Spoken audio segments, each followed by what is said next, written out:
अस्सलामुअलैकुम, खुश आमदीद। भली करे आया जी आया नू वशत के बखैर रागले। नया दिन के साथ मैं हूँ सैयद फैसल करीम और मैं हूँ महक असलम। नया दिन, नई सुबह, एक नया अज़्म और बहुत सारी नेक तमन्नाएं, नेक ख्वाहिशात, स्पेशली उन लोगों के लिए जो कि सैलाब जैसी सूरत हाल को फेस कर रहे हैं और इसके अलावा इमदाद के मुंतज़िर हैं, किसी मसीहा के मुंतज़िर हैं, क्योंकि सैलाब की तबाहकारियाँ स्टिल जारी हैं। सिंध और बलूचिस्तान में 95% फसलें जो हैं वो तबाह हो चुकी हैं। वबाई अमराज भी फूट पड़े हैं। हम देख रहे हैं कि आए दिन मौसमियाती तब्दीली से पाकिस्तान के मुख्तलिफ इलाकों को नए नए चैलेंजेस दरपेश हैं, लेकिन कई लोग इन चैलेंजेस का मुकाबला अपने अपने तरीके से कर रहे हैं। केटी बंदर का गाँव है सदीक दबलो, जहाँ पर जब लोगों को पता चला कि सतह समंदर बुलंद हुई है और ये खतरात उन्हें लाहक होना शुरू हुए, तो किस तरह से यहाँ के रिहायशी अपना जिनका अमवाश है उसका बंदोबस्त किया, यहाँ के लोगों ने, इस गांव के लोगों ने किस तरह से अपने आप को सेव किया, क्या क्या उन लोगों ने चीज़ें की। फैसल वहाँ पर गए, फैसल ने रिपोर्ट तैयार की, उन लोगों की तैयारी, उन लोगों का काम, उन लोगों ने आगे किस तरह से इस खतरे को भांप लिया, ये फैसल की रिपोर्ट में आपको दिखाते हैं।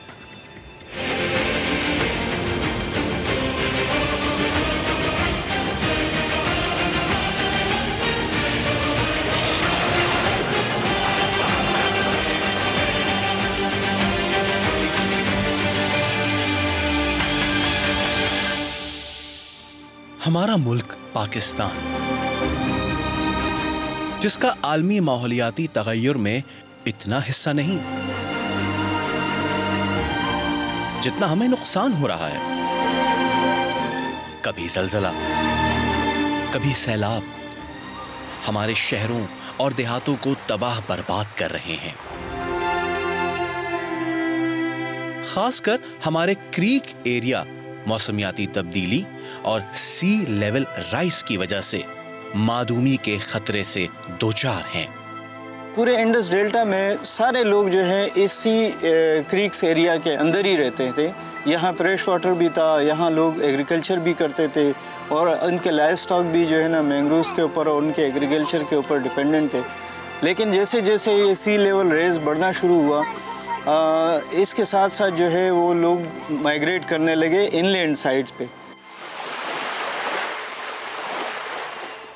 लेकिन जिंदा कौमों की निशानी ये होती है कि वो इन मसाइल का मुकाबला करते हैं, डट के करते हैं। अभी कुछ लोग हैं जो खुदी को बुलंद इतना करते हैं कि हर तकदीर से पहले खुदा उनसे पूछता है कि बता तेरी रज़ा क्या है। अगर मौसम बदल रहा है तो इस बदलाव से लड़ने वाले कुछ लोग हैं। आइए एक ऐसे ही गांव में आपको लेके चलते हैं। वहां के लोगों ने इस सूरत हाल से जंग लड़ने की ठान ली है।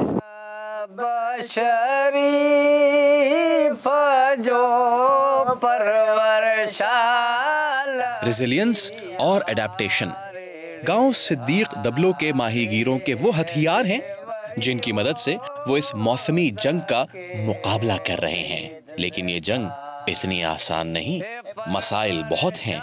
इंडस डेल्टा में भी समंदर का लेवल जो है वो बड़ी तेज़ी से आगे बढ़ता जा रहा है। इससे ना सिर्फ एरोजन का फैक्टर बढ़ रहा है बल्कि जो मैंग्रोव लैंड है वो भी समंदर बुर्द होता जा रहा है।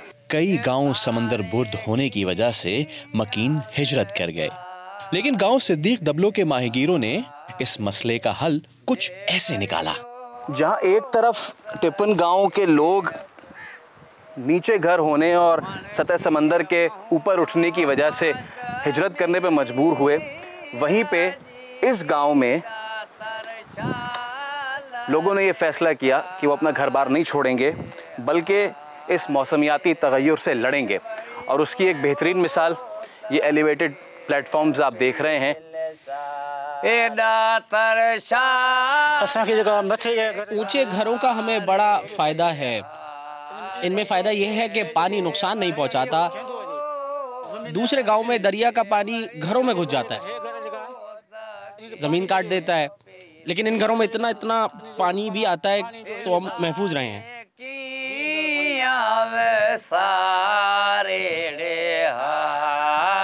तकरीबन ये 2.5 फीट, बिल्कुल 2.5 फीट के करीब ऊंचा करके इन्होंने घर बनाए हैं। और इसके बाद अब कम से कम ये यहाँ से जाएंगे तो नहीं, अपनी ज़मीनों पर ही आबाद रहेंगे और इनका कारोबार भी मुतासर नहीं होगा। इसको कहते हैं क्लाइमेट रेजिलियंस। रिहाइश का मसला हल हुआ तो फिर फिक्र माश और खाने पीने की फिक्र ने आ घेरा।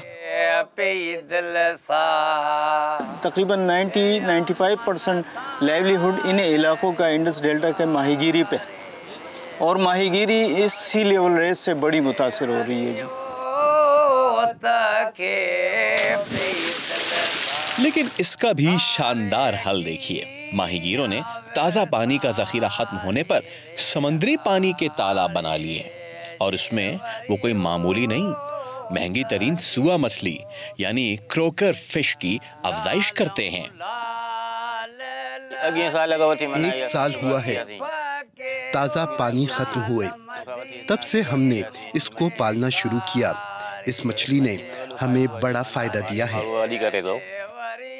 यहाँ के लोगों का एक और मसला था, पानी आने से ये लोग जान बचाकर तो चले जाते थे, लेकिन इनका राशन और दीगर सामान पानी के साथ साथ चला जाता था। लेकिन इन एलिवेटेड प्लेटफॉर्म्स की बदौलत अब जान भी महफूज, जहान भी महफूज। पहले हमारा सामान दरिया बहा कर ले जाता था, सारा सामान, सारा राशन सब बह जाता था। लेकिन ऊंचे प्लेटफॉर्म्स की मदद से न सिर्फ हम महफूज रहते हैं, बल्कि हमारा सामान भी बच जाता है।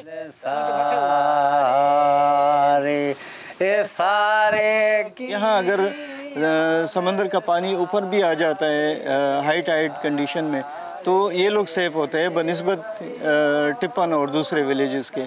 तो ये इन एरियाज़ के लिए भी एडाप्टेशन स्ट्रेटजी है कि ये अपने घरों को जो है ना एलिवेटेड करें।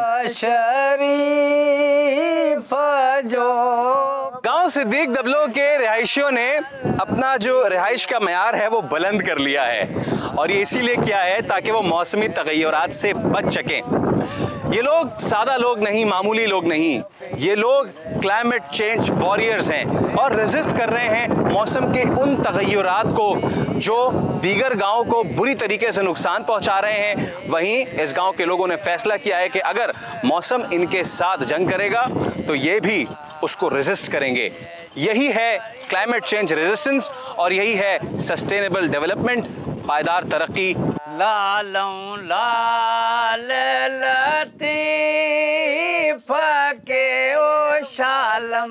कहते हैं हमारे प्लेटफॉर्म से हमने हमेशा कोशिश की है, जब से सैलाब के मामलात आए हैं तो हम अपने लोगों तक, अपने देखने वालों तक, मुख्तलिफ हलकों तक वो मालूमात पहुँचाएँ जो अब तक उन तक नहीं पहुँची है। एक ऐसा ही बड़ा अहम मामला, और वो ये है कि सैलाब में जहाँ कई जानें ज़ाया हुई हैं, अमलाक का नुकसान हुआ है, वहीं पर जो हामला ख़ातीन हैं उनकी मुश्किलात में बहुत इजाफा हो गया। महक, और तिबी सहूलियात के फुकदान की वजह से पैदाइश से पहले ही माँ और बच्चे की ज़िंदगियों को ख़तरात लाहक है, और दाइयों की भी बहुत ज़्यादा कमी का सामना है।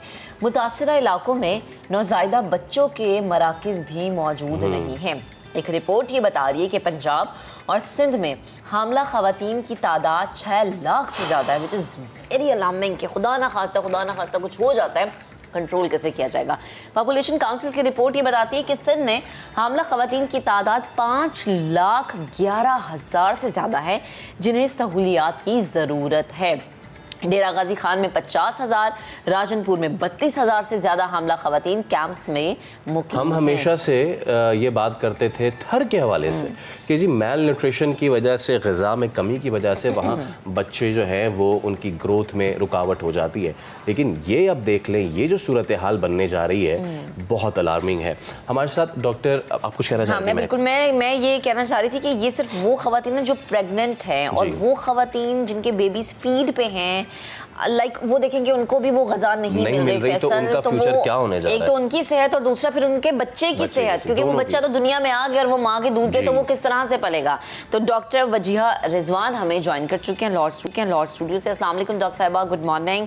जो फिगर हम शेयर कर रहे हैं वो यकीनन बहुत ज़्यादा है, और सुन के और पढ़ के हमें भी बड़ा शौक लग रहा है कि ये इतने ज़्यादा ख़वातीन जो कि प्रेगनेंट हैं उनके लिए बड़ा मुश्किल है। ना तो सहूलियात है, ना वो डॉक्टर्स हैं, ना ही जो है वो दवाइयाँ मौजूद हैं उनके लिए। तो प्लीज़ मैं चाहूँगी कि आप हमें बताएं कि ये जो फिगर हम शेयर कर रहे हैं इसके लिए पहला स्टेप जो भी गवर्नमेंट ले, वो चाहे सूबाई गवर्नमेंट है चाहे विफाक है, वो क्या होना चाहिए? अस्सलाम वालेकुम। सबसे पहले तो समा का शुक्रिया कि आपने इतने इम्पॉर्टेंट टॉपिक को हाईलाइट किया। अब मैं आपको थोड़ा सा ये बताऊंगी कि अभी हम लोग वो एक टीम का मैं पार्ट थी, मैंने उस टीम को लीड किया था, जो कि हुकूमत सिंध की तरफ से हुकूमत पंजाब को एक अपील आई थी कि अपने डॉक्टर्स और उनकी टीम्स को वहाँ पे भेजें। तो university of child health sciences और फातिमा जिन्ना मेडिकल यूनिवर्सिटी की एक कंबाइन टीम गई थी और मैं बच्चों की चाइल्ड स्पेशलिस्ट के तौर पे, और क्योंकि मैं फीमेल और सबसे सीनियर थी तो मैं उस टीम को लीड कर रही थी। अब जो हमारी आंखों ने वहाँ पे देखा और वो अब याद आता है तो हमारी आंखों से आंसू जारी होते हैं। अपने घरों में एसी वाले रूम्स में बैठ के हमको लगता है कि वो गरीब लोग ही थे, तो कच्चे घर थे, टूट भी गए होंगे तो क्या है, गुर्बत थी ना, अब गरीब गुर्बत में चला गया तो क्या होता है। हम यहाँ पे बातें कर रहे हैं हामला औरतों की या औरतों की, लेकिन आपको मैं बस एक चीज़ शेयर करती हूँ कि एक आदमी ने मुझे बताया, उसने कहा कि 1 बजे 2 बजे के करीब रात में हमें कॉल आई कि 2 घंटे के अंदर अंदर अपने घर खाली करो। तो उन्होंने कहा 2 घंटे का टाइम था और हम जो सामान उठा सकते थे हमने सामान उठाया। जब हम निकलने लगे तो पानी हमारे घुटनों तक था। तो कहता है कि हमने जो है सामान को ना सर पे उठाया हुआ था। कहते हैं हम जब आगे गए थोड़े आधे घंटे बाद तो वो पानी कंधे तक आ गया। तो हमने अपना सामान फेंका पानी में और बच्चों को कंधों पे उठाया। और सोचे उस बाप पे क्या गुजरी होगी जिसको ये डिसाइड करना था कि अपने 3 बच्चों में से कौन सा बच्चा उसने कंधे पे उठाना है और किसको उसने अपने सामने पानी में डूबने देना है। वो कई ऐसे थे जिनके सामने उनके बच्चे डूबे। एक बच्ची ऐसी थी जिसके सामने उसका भाई डूबा और उसके वालिद ने बताया कि वो अद्धा अद्धा कह के चीखती रही, लेकिन जब उसका भाई उसकी आंखों के सामने डूब गया तो उस बच्ची की आवाज़ चली गई और वो बच्ची बोलती नहीं थी। ये इसी तरह की कहानियाँ थी और बहुत ज़्यादा कहानियाँ थी। वहाँ पे सिंध हुकूमत, पंजाब हुकूमत ने भी हमारे तरफ से एक है सगाली के तौर पे एक टीम भी भेजी गई और हम दवाइयाँ भी लेके गए, खाने की अशिया भी लेके गए और फंड्स भी लेके गए। लेकिन वहाँ पे कुछ लोगों को तो इमदाद पहुँच चुकी है, वो कुछ बेहतर हालत में है। लेकिन जहाँ सेवन शरीफ के लाल बाग के एरिया में हम गए थे वहाँ पे सिर्फ एक चादर बिछी हुई थी और उस चादर के ऊपर एक हामला औरत भी लेटी हुई है, उसके साथ 7-8 बच्चे हैं। और आप बात करते हैं हामला औरतों की, तो 2010 के हमें जो सर्वेज हैं वो बताते हैं कि 6% औरतें वहाँ पे सेक्सुअल असॉल्ट उनका हुआ था। आप खुद सोचें फैसल, आप सोचें, महक सोचें कि हम रात में 10 बजे के बाहर अपनी औरतों को घर से बाहर नहीं निकलने देते, तो वो औरतें वहाँ पे अकेली पड़ी हुई हैं जहाँ पे लोग पानी छीन के हाथों से लेके जा रहे हैं, जहाँ पे इमदाद छीन के लेके जा रहे हैं, तो वो औरतें जो वहाँ पे लेटी हुई हैं बगैर छत के, वहाँ पे वॉशरूम्स नहीं हैं, वो खुले में वॉशरूम करती हैं। तो किस तरह से, जिस तरह के हम सिर्फ उन चीज़ों को देख रहे हैं जो अभी नज़र आ रही है, हम उनको नहीं देख रहे जो इतना बड़ा, क्योंकि इसमें शायद कोई बात करना ही नहीं पसंद करेगा कि वो डोमेस्टिक वायलेंस का भी शिकार होंगी, वो जिनसी तशद्दुद का भी शिकार होंगी, उनमें बच्चे भी होंगे, बीमारियां वबाएं तो हैं जो चल रही हैं। तो मुझे लगता है कि हुकूमत को चाहिए कि सबसे पहले अपनी ऑर्गेनाइज तरीके से हेल्प भेजें।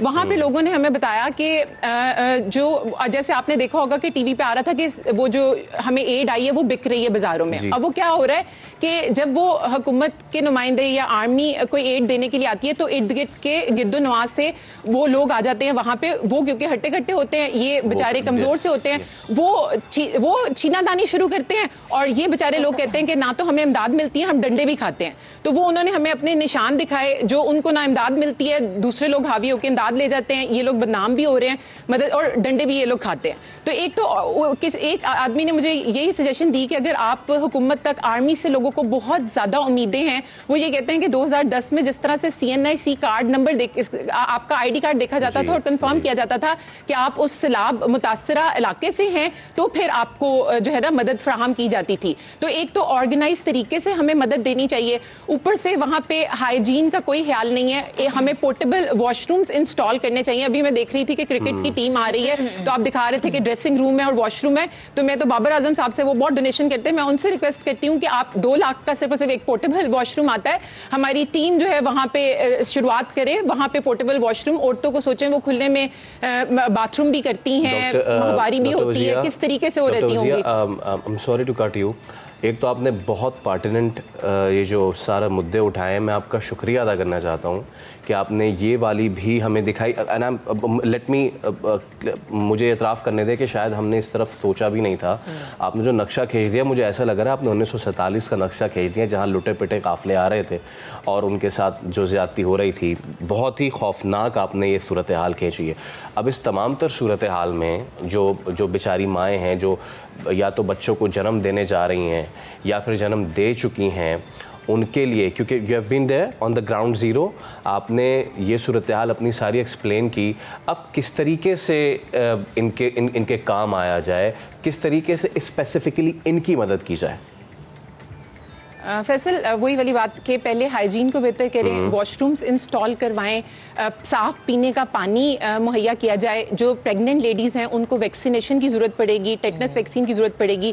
वो डिप्रेशन का शिकार हैं, साइकोलॉजिस्ट को हमें इन्वॉल्व करना चाहिए, क्योंकि ये डिप्रेशन, एंजाइटी की वजह से यही फीटस की ग्रोथ भी मुतासर होगी बच्चे की, और ये प्री टर्म लेबर में ये वक्त से पहले जो है डिलीवरी का इनका टाइम आ जाएगा।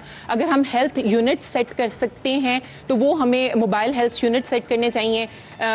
डॉक्टर्स को रज़ाकाराना तौर पे वहाँ पे जाना चाहिए, क्योंकि इस वक्त हमारी एक सिचुएशन, एक इमरजेंसी की है। हम सपाई हैं, अपने घर बार का इस टाइम अगर हम सोचेंगे तो वो तो हमने देख लिया कि 1 मिनट में ख़त्म हो जाता है। तो स्पेसिफिकली फ़ीमेल डॉक्टर्स को उस जगह पे ज़रूर जाना चाहिए, उनमें रिलेक्टेंस नहीं होनी चाहिए। ये मौका अपने बारे में सोचने का नहीं है, उन लोगों के बारे में सोचने का है, क्योंकि इन जानों के लिए जब हमने एक बार वाइट कोट पहन लिया तो हम अल्लाह ताला को जवाबदेह होंगे कि जब हमारी ज़रूरत थी तो हम कहाँ पे थे। तो ये चीज़ें हैं जो मुझे लगता है कि सबसे प्रायोरिटी बेसिस पे देखनी चाहिए। और डॉक्टर साहिबा, जैसे आप बात करें ना कि आपने जब वो वाइट कोट पहन लिया तो फिर अपनी जिम्मेदारी का एहसास होना चाहिए। मेरे ख्याल से ऐसी सोच सब डॉक्टर्स की, और जिन जिन लोगों पर इस तरह की जिम्मेदारियां आयद होती हैं, अगर हो जाए तो हमें इस तरह की सूरत हाल का सामना ना करना पड़े। बेहद शुक्रिया, आप हमारे साथ मौजूद थी, गुफ्तगू कर रही थी।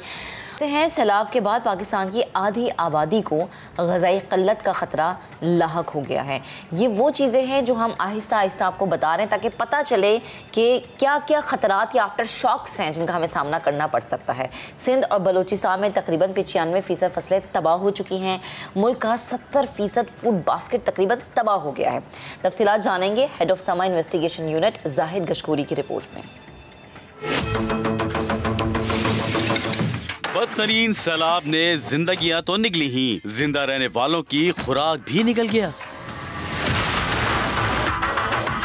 सैलाब से सिंध और बलूचिस्तान में तकरीबन 95% फसलें तबाह हो चुकी। उधर पंजाब और केपी में भी 30% फसलों को नुकसान पहुंचा है। नेशनल फूड सिक्योरिटी और मुतालिका सरकारी इदारों की इब्तिदाई जायजा रिपोर्ट में खबरदार किया गया है कि 70% फूड बास्केट तबाह होने से खुराक की कमी का खतरा है। 4 करोड़ आबादी के लिए खुराक का हुसूल मुश्किल हो सकता है। मुल्क में 14 मिलियन टन खुराक की कमी हो सकती है। सब्जी, फल और अजनास की कीमतें बढ़ती रहेंगी। जरूरियात पूरी करने के लिए दूसरे ममालिक से बरामदगी की तो इम्पोर्ट बिल 44% बढ़ने का खदशा है। 7 मिलियन टन गंदुम बरामद करना पड़ेगी, जिस पर तकरीबन $3.5 अरब खर्च होंगे। 1 लाख टन के मसाला जात और 6 लाख टन चीनी, 10 लाख टन इजाफी दालें और पाम ऑयल की खरीदारी पर भी भारी ज़र मुबादला खर्च होगा। और पूरे मुल्क में सूरत हाल बहुत दिगरगू है। बलूचिस्तान के ज़िला नसीराबाद की बात की जाए, यहाँ पर वबाई अमराज फूट पड़े हैं। अस्पतालों में मरीजों के लिए जगह तक जो है वो कम पड़ चुकी है। डॉक्टर एक बिस्तर पर 2-2 मरीजों का इलाज करने पर मजबूर हो गए हैं। तफसीलात अयूब खोसू की रिपोर्ट में दिखाते हैं। बलूचिस्तान सैलाब मुतासिन की मुश्किलात कम न हो सकी। नसीराबाद में सैलाब के बाद वबाई अमराज फूट पड़े। अस्पतालों में जगह कम पड़ गई। एक बेड पर 2-2 मरीजों का इलाज किया जा रहा है। मुतासरीन अस्पताल में अद्वियात की किल्लत की भी शिकायत करते नजर आते हैं। तेली लगाते हैं, ड्रिप लगा देते हैं, मरीज पड़ा होता है, कुछ भी यहाँ पर नहीं है, सहूलत नहीं है। किधर रहते हैं? डॉक्टर को बोलते हैं, डॉक्टर गुस्सा करके बोलता है, हाँ लगाते हैं, 5 मिनट सब्र करो। क्या है इधर? कुछ सहूलत नहीं है। मलेरिया वाला दवाई भी नहीं है अच्छे खास। यहाँ पे बच्चे को देखने वाला भी कोई, इमरजेंसी देखने वाला भी कोई नहीं है। कोई डॉक्टर अपनी काम पे मसरूफ है। कोई भी ना टेबलेट देते हैं, ना कोई इंजेक्शन है, कुछ चीज नहीं है, कोई सहूलत नहीं है। वहाँ से भगा देते हैं हम लोग। अस्पताल इंतजामिया का दावा है कि मलेरिया की अद्वियात की कोई कमी नहीं। मरीजों का इलाज मामूल के मुताबिक जारी है। मेरे ख्याल में ऐसी सूरत हाल तो हमारे पास नहीं है। अगर आप इस वक्त मेरे ट्रामा सेंटर में भी तो जाएंगे, हमारे ट्रामा सेंटर 7 to 4 खुला हुआ होता है। जैसे आपको पता है हमारी इमरजेंसी बुलान का रास्ता बंद हो चुका है, तो वो हमारी लॉजिस्टिक काफ़ी चीज़ें हमारी उधर फंसी हुई हैं, लेकिन फिर भी हम उनको मैनेज कर रहे हैं और चीज़ें चल रही हैं, उनको मेडिसिन भी देते आ रहे हैं। मुतासरीन ने सैलाब से मुतासर इलाकों में वबाई अमराज पर काबू पाने के लिए स्प्रे, पीने के साफ पानी की फराहमी और दूसरे इकदाम उठाने का मुतालबा किया है। अयूब खोसो, समा, नसीराबाद। अब एक ब्रेक लेते हैं, ब्रेक के बाद दोबारा हाजिर होंगे, साथ रहिएगा।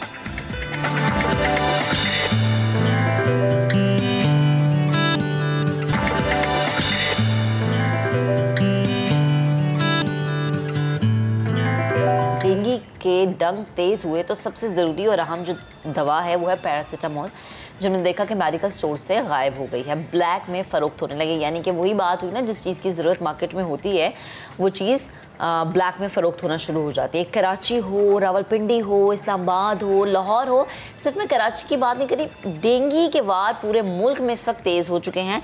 अब ये दवा क्यों नायाब हो गई है, इसका ज़िम्मेदार कौन है इसके पीछे, जिसने कहा है कि भैया आप ये दवाइयाँ रोक लें, हम आपके साथ खड़े हैं। ज़रा मुदस्सिर नज़ीर की रिपोर्ट आपको दिखाते हैं, देन इस पर डिस्कशन करते हैं।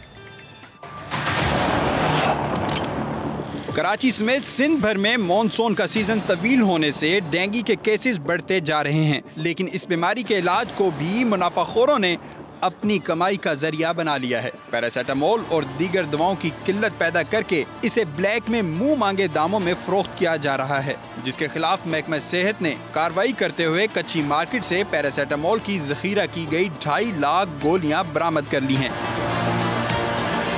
हमने एक्शन किया है, कुछ रिकवरी की है।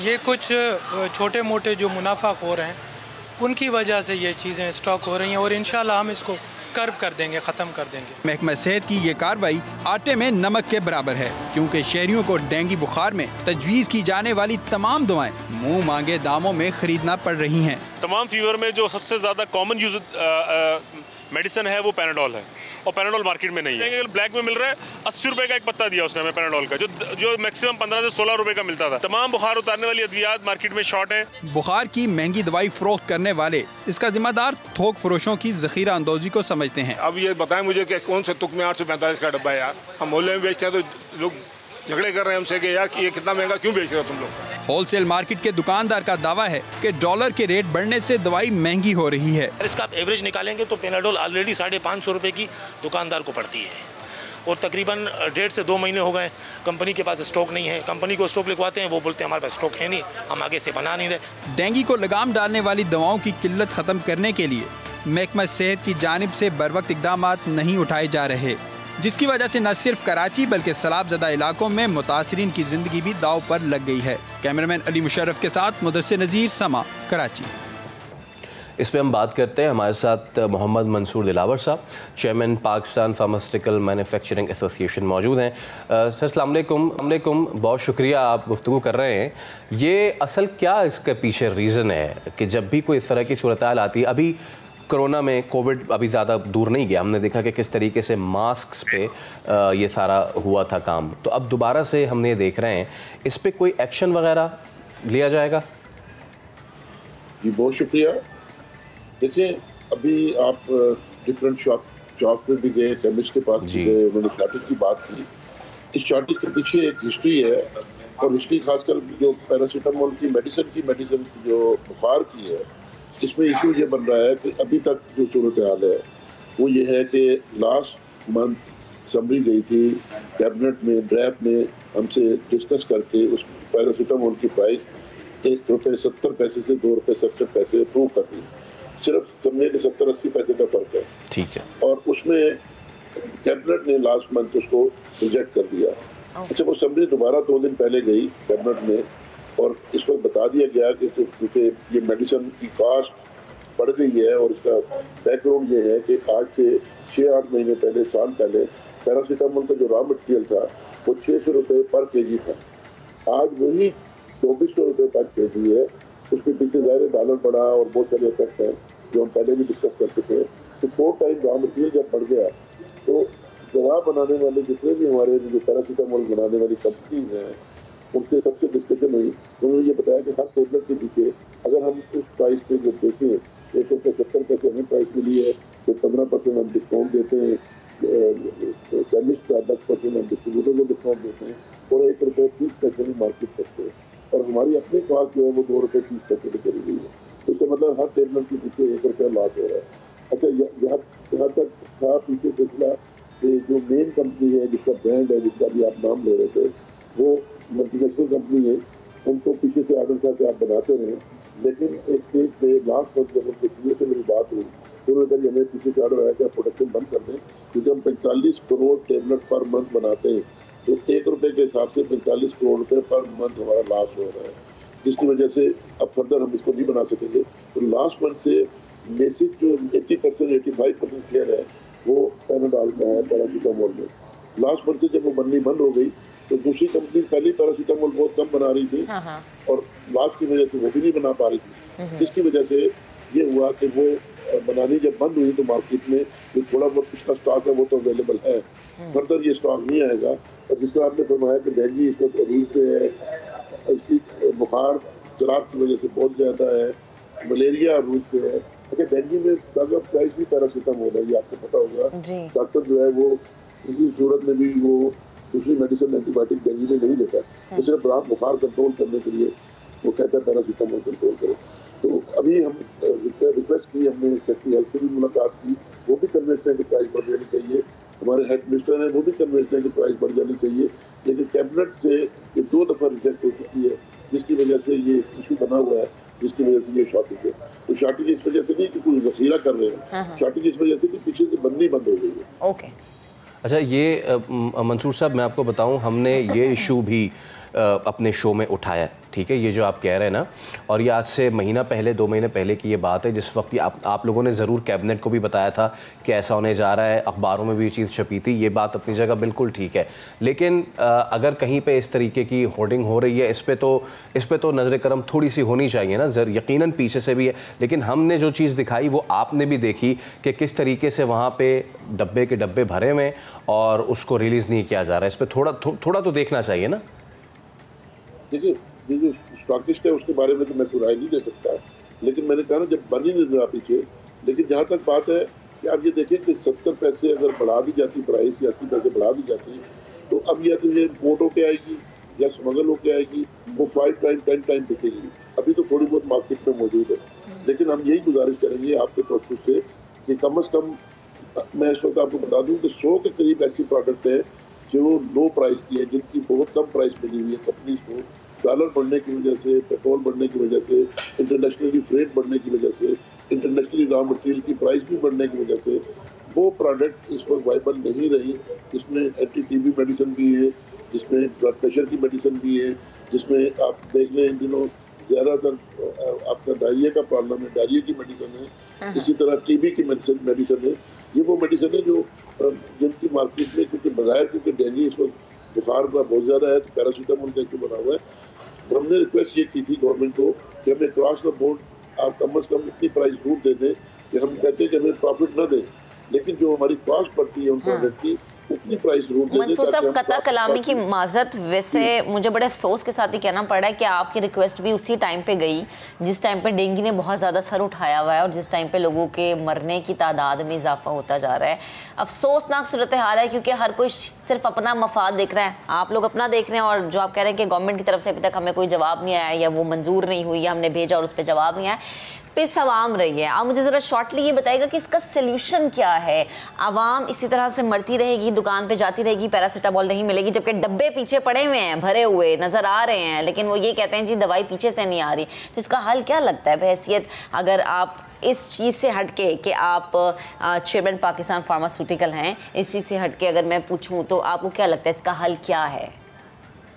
मैं वजाहत करती थी कि हमें प्राइस के लिए या हमारा जो गवर्नमेंट से बात चल रही है या ट्रैप से बात चल रही है, वो अभी हमने डेंगू के पीरियड में नहीं बात की। ये लास्ट ईयर अगस्त में हमारी असम्बली गई थी कैबिनेट में अप्रूव होने के लिए, क्योंकि ये प्राइस जैसे ही बढ़ी थी तो हमने बात कर ली थी गवर्नमेंट से कि ये हमारी प्राइस बढ़ गई है।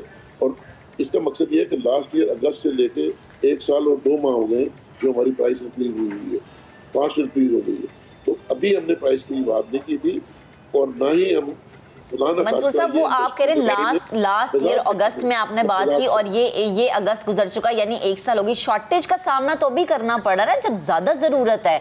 ये पूरा 1 साल में कहीं शॉर्टेज हमें पैरासीटामोल की नजर नहीं आई। शॉर्टेज पैरासीटामोल अब है क्योंकि अब ज्यादा जरूरत है। अच्छा, गालबन आप रिकॉल करें तो ये 4-6 महीने पहले भी यही प्रॉब्लम आई थी और अभी दोबारा प्रॉब्लम आई है, लेकिन उससे उस वक्त बंद नहीं थी पैराडाल। उस वक्त पैराडाल बंद नहीं थी, उस वक्त कुछ काकिस थे जिन्होंने गड़बड़ की थी। इस वक्त मैंने आपको खुद कहा है कि इस वक्त पैरासीटामोल जो मेन कंपनी बनाने वाली है उसको पीछे से ऑर्डर आया है कि आप बनाना बंद कर दे। उसके सीईओ ने मुझे खुद बताया और वो नहीं बनाता है, जो मेजर 80% शेयर है। जहाँ तक बात है इस वक्त देखें, सबसे पहले तो इस इंडस्ट्री का हमेशा कंट्रीब्यूशन रहा है। शराब में अभी भी हमने करोड़ों रुपए की मेडिसिन एहतियात की है, थ्रू प्राइम मिनिस्टर भी, थ्रू मिनिस्टर हमारे, और हम अपने अपने कैंप भी लगा रहे हैं मुख्तलिफ जगहों पे। ये इंडस्ट्री हमेशा आगे बढ़ के आई है, चाहे जलजला आया इस मुल्क में, चाहे शराब आया, करोड़ों रुपए की हमने इमदाद की। ऐसी बात नहीं है कि ये इंडस्ट्री सिर्फ प्रॉफिट की बात कर रही है, लेकिन आप ये देखिए कि जिस इंडस्ट्री को कोई भी दुनिया का कारोबार अगर वाइबल ना हो, लास्ट पे चले तो अल्टीमेटली वो बंद हो जाता है। राइट ऑन, ठीक है मंसूर साहब, आपकी बात आई और यकीनन इसमें देखने की है कि साल भर से ये काबीना में भी ये मामला जा रहा है, लेकिन प्राइसेस नहीं बढ़ाई गई। जब प्राइसेस नहीं बढ़ाई गई तो पीछे से प्रेशर आया कि अब हम दवाएं नहीं बनाएंगे। एक जानिब प्राइसेस नहीं बढ़ाई गई, दूसरी जानिब दवाएं ना बनाने का भी कहा जा रहा है। इस सब के बीच में कौन पिस रहा है? अवाम का नुकसान हो रहा है, क्योंकि जब एक चीज़ मार्केट में अवेलेबल ही नहीं है और वो एक मरीज़ तक नहीं पहुंचेगी तो वो मरीज़ अपनी जान से हाथ धो बैठेगा। तो आई थिंक जो दरमियान में लोग हैं जिन्होंने प्राइस बढ़ाने हैं, जिन्होंने डिसाइड करना और जिन्होंने बनाना है, एटलीस्ट वो ये सोचें कि इसमें आवाम पिस रही है और इस तरीके से कि जान से जा रही है। अभी लेंगे एक ब्रेक के बाद दोबारा हाजिर होंगे साथ में।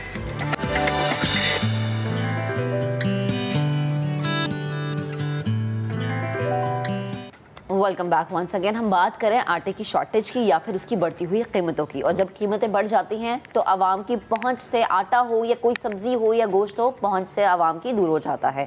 अब्दुल रऊफ साहब हमारे साथ मौजूद है, हमारे रिपोर्टर रिजवान भी मौजूद है। अच्छा रिजवान, मुझे ये बताएं कि हम बात कर रहे थे जब हमने ये खबर अपने नाज़रीन को दी कि यहाँ पर फुल स्टॉप लगता हुआ हमें नज़र आएगा या नहीं।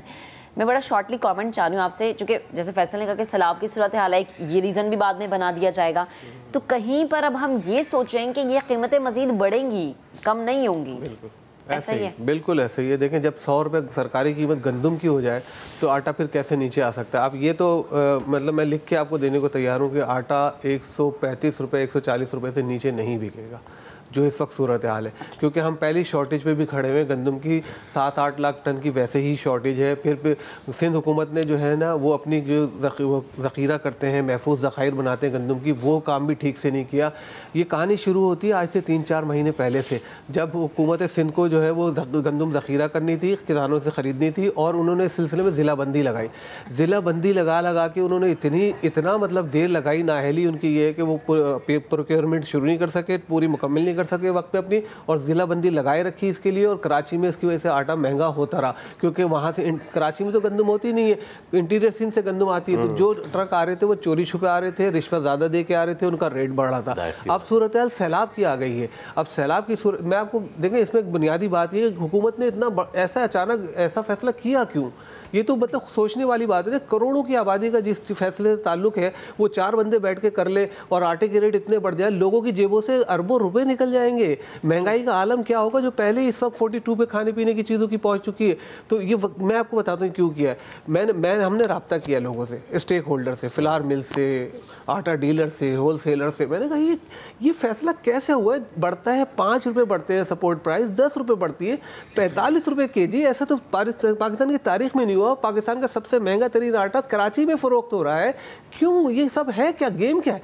उन्होंने कहा देखिए सैलाब आ गया। अच्छा, सैलाब आने के बाद हुकूमत सिंध के ऊपर जो तनकीद हो रही है ना, वो इसको बर्दाश्त नहीं कर सकेंगे। इतनी ज़्यादा अवामी तनकीद है और इतनी ज़्यादा इनके ऊपर प्रेशर है।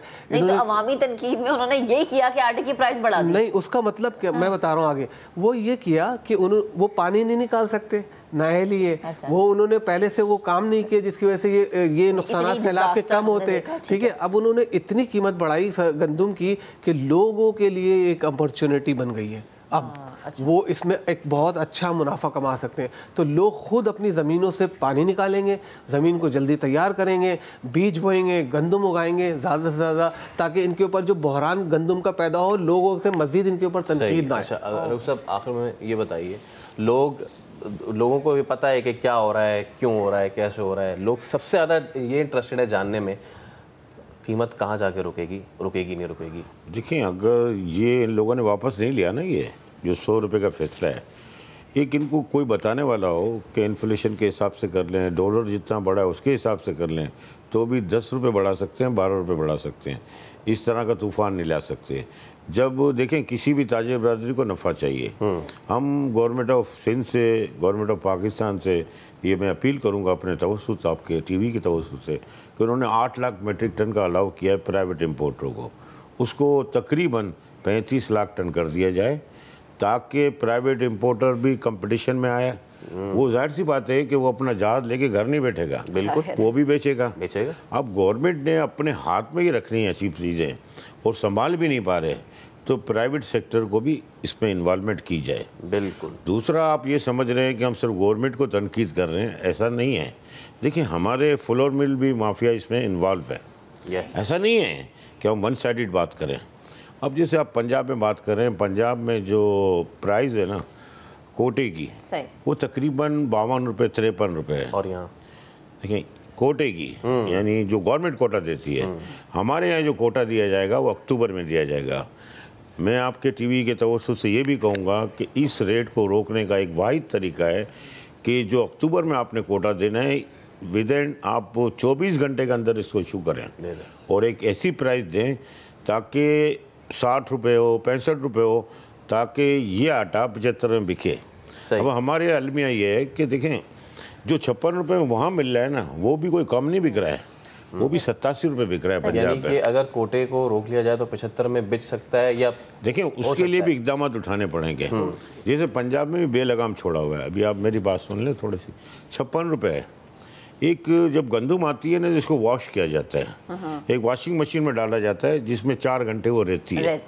उसमें जब वज़न इंक्रीज़ हो जाता है उसका 4 किलो तकरीबन हो जाता है। सही है। तो वो जब वो पीसते हैं तो इनको 3-4 किलो एक्सेस मिलता है। अच्छा। अब वो 3-4 किलो में उनके बिजली के बिल वगैरह निकल जाते हैं। हमने कहा ठीक है यार, बिजली के बिल को भी छोड़ें आप, 5 रुपये आप समझे कॉस्टिंग लगा लें, 5 रुपये आप अपना नफ़ा लगा लें। तो आप कितना प्राइस हुआ आप बता दें? 66 रुपये, 66। ये 87 क्यों बिक रहा है? सर बात वही आ गई ना, अगर करना चाहे, लेकिन मसला ये कि अगर और मगर वाली जहाँ बात आती है, वहाँ पर कुर्सियों पे बैठे कुछ नहीं लोग करते, अवाम पिस जाती है। जैसे आटा पिस रहा है ना, और अवाम भी बेचारी उस आटे में पिसती हुई नजर आ रही है। बेहद शुक्रिया सर, हमारे मैं जल्दी से एक मिसाल दे दूं बस। देखें, यहाँ पे प्याज और टमाटर की कीमतें आसमान पे पहुँच गई थी जैसे ही सैलाब आया। ठीक है, उन्होंने ईरान से, अफगानिस्तान से दरामद करी, यहाँ 150-200 ट्रक आए, ज़मीन पे आ गई प्राइस। अभी ये सिर्फ ऐलान कर दें आके कि ये आटे की कीमतें बढ़ने हम नहीं देंगे, अगर किसी ने सट्टाबाजी की, माफिया ने अपनी ताकत दिखाई, तो हम ये इम्पोर्ट करेंगे और सारा जो ना ओपन कर देंगे। देखें कैसे नीचे आते। एक सेकंड मुझे भी दे दें। अगर ये जितनी गंदम सब्सिडी की दी जाती है ना, फ्लोर मिल को सब्सिडी दी जाती है कि आवाम को सस्ता आटा मिले, जितनी गंदम दे फ्लोर मिल को, चाहे पूरे पाकिस्तान में, उतना आटा वसूल करे, जब तो बात बनेगी। अब इन्होंने बेलगाम छोड़ा हुआ है, तो ये नहीं हो सकता। बेलगाम छोड़ेंगे तो कीमतें भी बेलगाम ही जाएंगी। आज के प्रोग्राम से अब तक के लिए इतना ही। आपसे मुलाकात करेंगे इंशाल्लाह मंडे को।